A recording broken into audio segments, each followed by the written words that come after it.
Hi there, Dr. Rory Cernick with the Hearing Assessment Center. There are 48 million Americans living every day with some type of hearing loss, so odds are you are either in that camp or you know someone who suffers from hearing loss, and either way, you know that it can be frustrating communicating with someone who suffers from hearing loss. So today, I want to go over what I think is the most important tip or communication strategy that exists.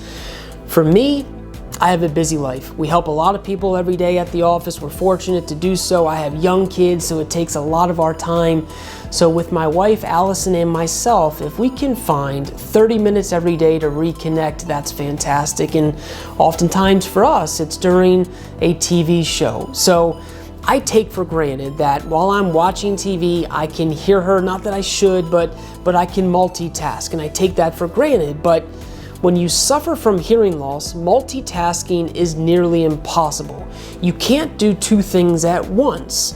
So what often happens is that the individual with a hearing impairment is watching television and their spouse starts to talk, but because their brain is taking all of its resources to focus on what's being said, you don't even hear your spouse talking. So it takes 5 words before you even hear a voice, and at that point, you turn over and you look, and by that time, the meaning is gone and it becomes frustrating.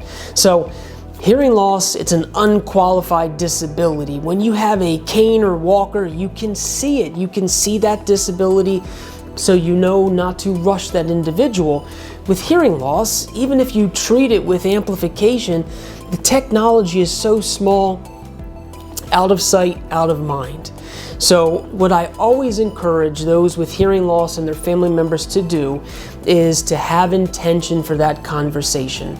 So if you're watching TV and you want to communicate with your partner, press pause.